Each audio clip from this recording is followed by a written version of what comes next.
Surah 29, Al-Ankabut, by the one who is denoted by the name Allah, who created my being with his names in accord with the meaning of the letter B, the Rahman, the Rahim, Aleph, Lam, Mim, his knowledge, in his knowledge, with his knowledge. It is narrated that Muhammad never gave meaning to these separated letters that are part of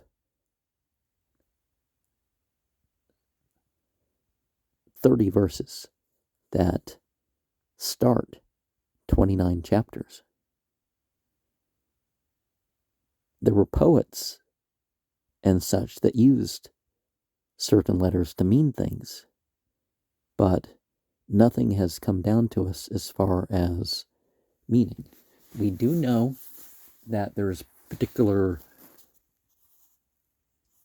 frequencies of these letters and patterns of sound with these letters within every chapter, but we should be careful about attributing meaning to things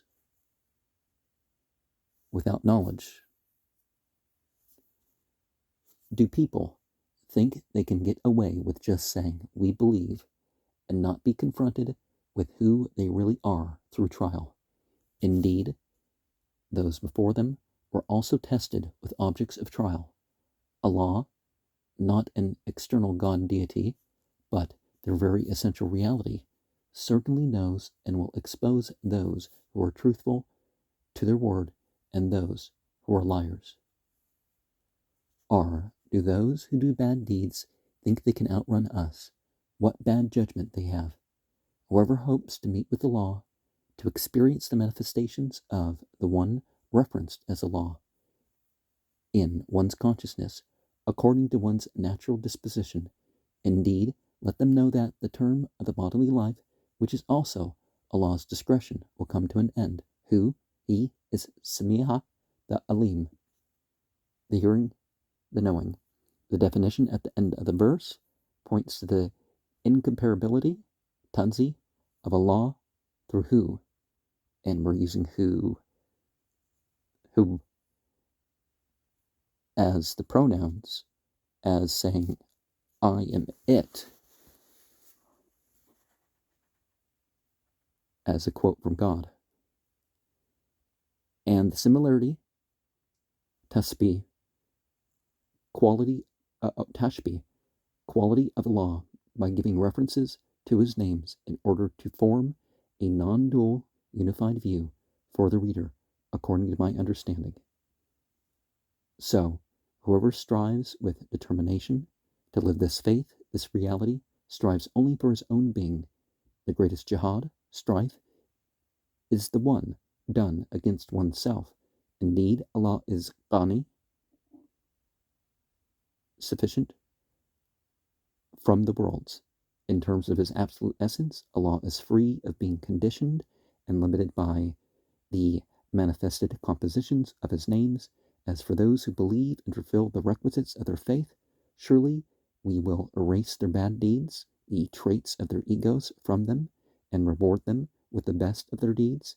And we have enjoined upon man to be kind to his mother and father, but if they bid you to associate with me that which goes against your knowledge, then do not obey them. To me is your return. I will inform you of the meanings of your deeds. As for those who believe and fulfill the requisites of their faith, surely we will include them among the righteous. And there are some among the people who say, we believe in Allah, our essence, with his names. But when they encounter hardship in the way of Allah, they mistake the provocation of man for the punishment of Allah. And if victory comes to them from the Rabb, they say, we were really with you. Does Allah, as the Creator with his names, not know better what is in the breasts, the brains of people? Surely Allah knows those who believe and those who are hypocrites, the two-faced, who use their intellect in favor of their vested interests rather than for the sake of the truth. Those who deny the knowledge of the reality say to the believers, follow our understanding and we will bear your mistakes, sins. The deniers cannot bear the responsibility of their mistakes. Indeed, they are liars. They will indeed bear their own burdens and other burdens along with their own, and they will definitely be held responsible for their fabricated ideas during the doomsday period. And we have disclosed Noah to his people, and he stayed for 1,000 years, less 50 among them. But the deluge overtook them upon their wrongdoing. We saved him and the people of the ark, and made it an exemplary lesson for the people. And Abraham, how he said to his people, serve Allah and protect yourselves from him. This is better for you if you understand.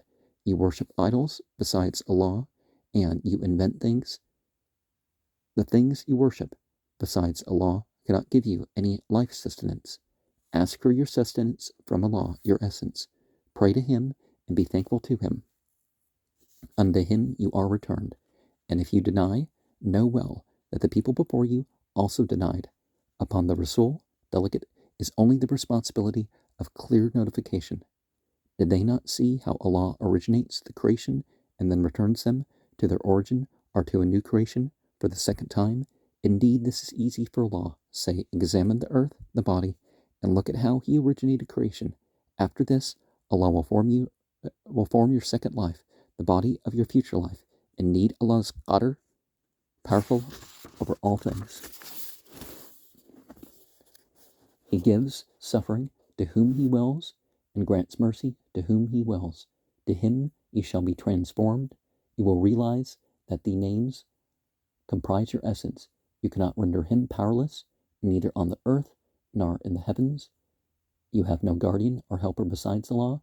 Those who deny the signs of Allah in their being and the meeting with Him, it is they who have lost hope in my grace. There shall be intense suffering for them. But the answer of the people of Abraham was, kill him or burn him. But Allah saved him from the fire. Indeed, there are signs in this for people who believe. And Abraham said, you have deified idols besides Allah because of your emotional ties to each other, to your ancestors, in the worldly life. Because of this, you will disown and curse one another. During the doomsday, your abode is fire, and you have no helper. After this, Lot, his nephew, believed him and said, I shall migrate to my Rabb. Indeed, He is who?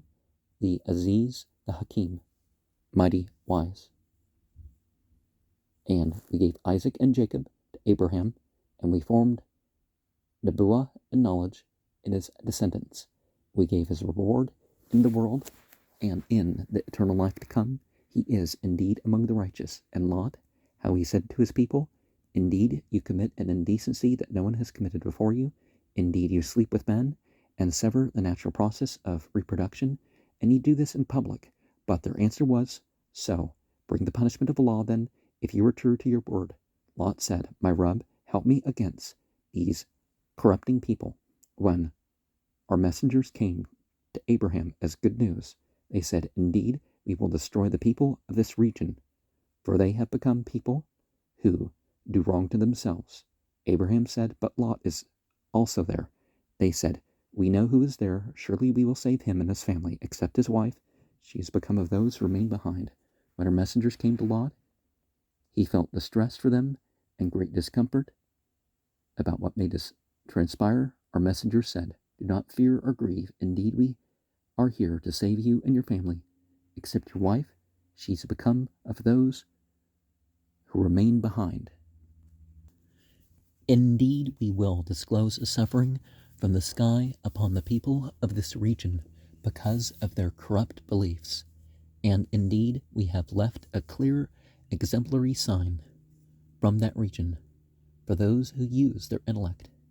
And to Madian, we disclosed their brother Shuaib. He said, O my fellow citizens, worship Allah, believe in the eternal life to come, and do not cause corruption on the earth. But they denied him, Shuaib, and thus the intense quake seized them, and they were left fallen on their knees in their homes. And we did the same thing to Ad and Thamud. You should have understood this from the state of their dwellings. Satan, their ego, had made pleasing to them their deeds, and had averted them from the true path, even though they were endowed with the ability to perceive the reality. And we did the same thing to Arun, the exalter of the name,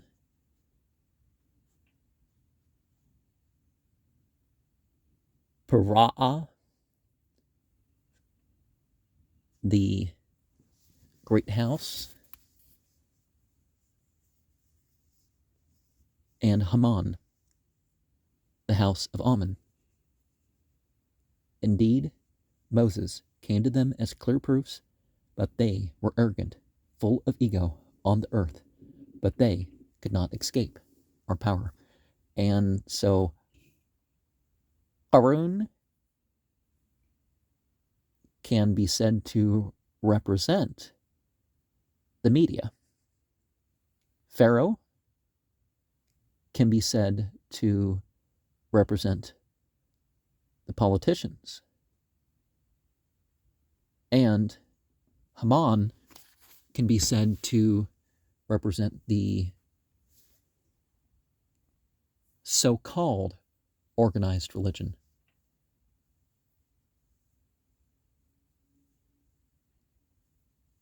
We seized each one with the result of his own wrongdoing.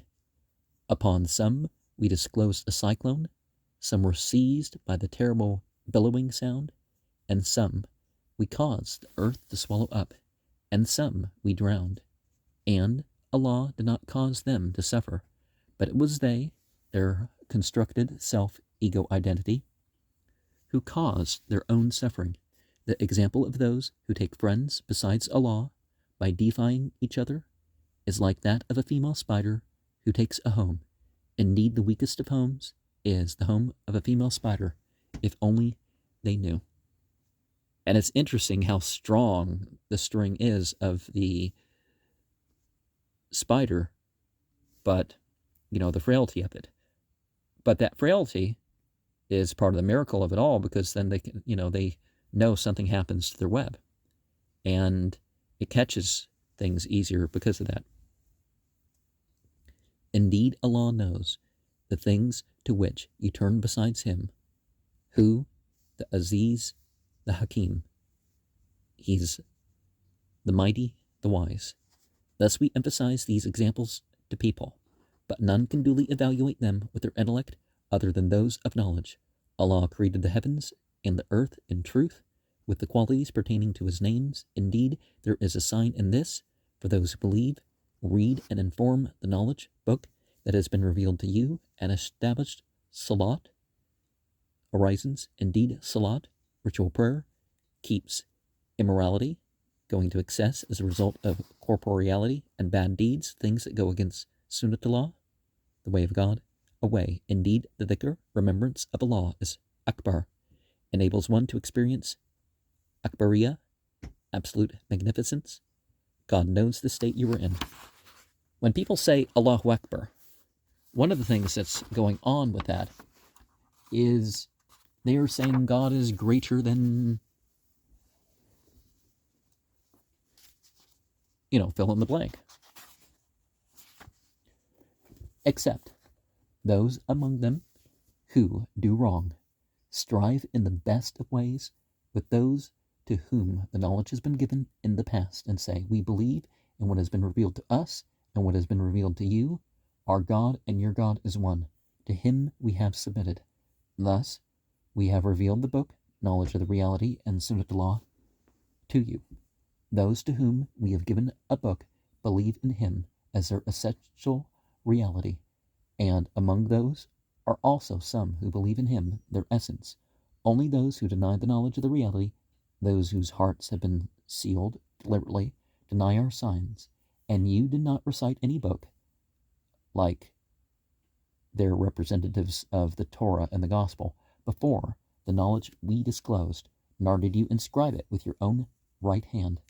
Hence, he may be literate in the general sense in 25:5.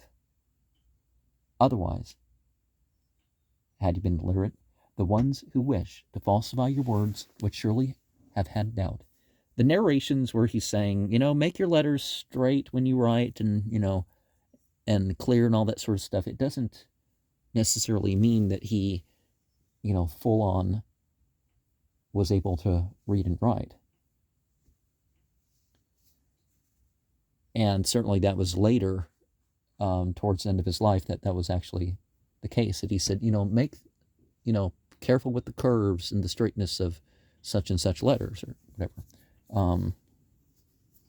On the contrary, it, Al-Quran, comprises clear signs within the depths of those to whom the knowledge has been given. Only those who do wrong to themselves deny her signs that are inherent in their essence. They said, he should have been given miracles from his Rabb. Say, miracles are only from Allah. I am only a clear warner.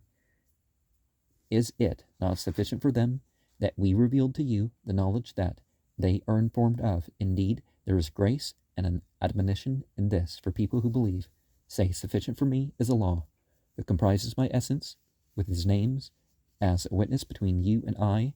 He knows what is in the heavens and the earth, and those who believe in falsehood, that they are the body that is bound to deteriorate, and deny Allah, the essence of their being with his names, they are the very losers.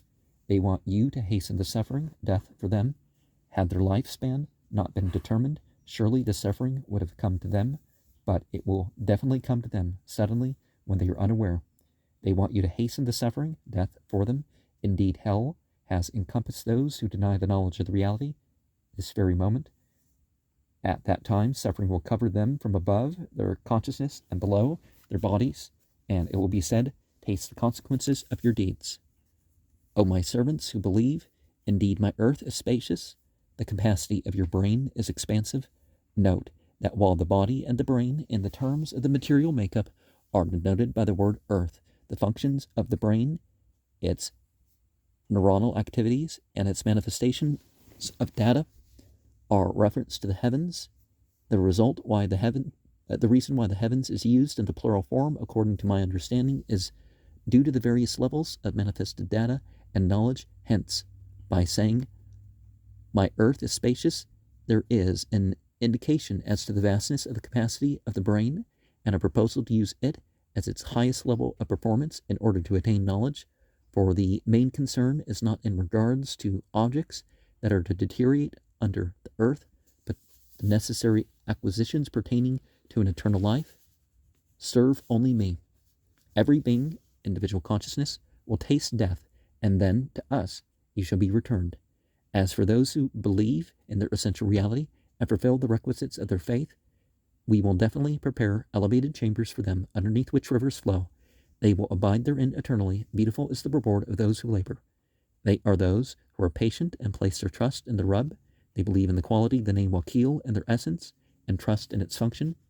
And there are many creatures that do not carry their own sustenance. Allah gives both their sustenance and yours, who is the Sami'ah, the Alim, the wise, the knowing. Indeed, if you were to ask them, who created the heavens and the earth, and who gave their function to the sun and the moon, surely they will say, Allah. How then do they turn to duality despite the truth? Allah increases life sustenance for whom He wills among His servants, and decreases it for whom He wills. Indeed, Allah is the Alim of all things. And indeed, if you were to ask them, who discloses the water from the heavens, knowledge in the consciousness, and brings the earth, the body, back to life after its death, while you were living lifelessly, deprived of the consciousness of the reality, surely they will say, Allah. Say, Hamd belongs to Allah. No, most of them do not use their reason and evaluate. And this apparent and perceived worldly life, the lowest state of consciousness, is no other than an amusement, a delusive diversion in relation to the real, and a game in which we merely play our roles in the script. As for the eternal abode, that is the true state of conscious life, if only they could comprehend. When they board the ship, they divert all their faith to Him and pray to Allah, but when He delivers them to the land, alas, they fall into duality. So they turn to duality and show ungratefulness to the things we have given them, the forces and qualities within their essence, and benefit from temporary things. Soon they will understand. Did they not see how we made it a safe sanctuary? While people were being taken away from around them, did they still believe in falsehood, that they are nothing but the body, and bound to deteriorate upon death, and ungratefully deny the favor of Allah, the forces of the names in their essence? Who is greater wrong than he who invents a lie about Allah, or denies what that which comes as the truth, or soul. Is hell not the dwelling place of those who deny the knowledge of the reality? And those who strive against their egos to reach us, we will surely enable them to reach our ways by enabling them to realize their innermost essential reality, the ability to observe the manifestations of Allah's names ubiquitously. Indeed, Allah is with those who have certainty, those who turn to Allah as though they see Him, i.e., the manifestations of the qualities of His names.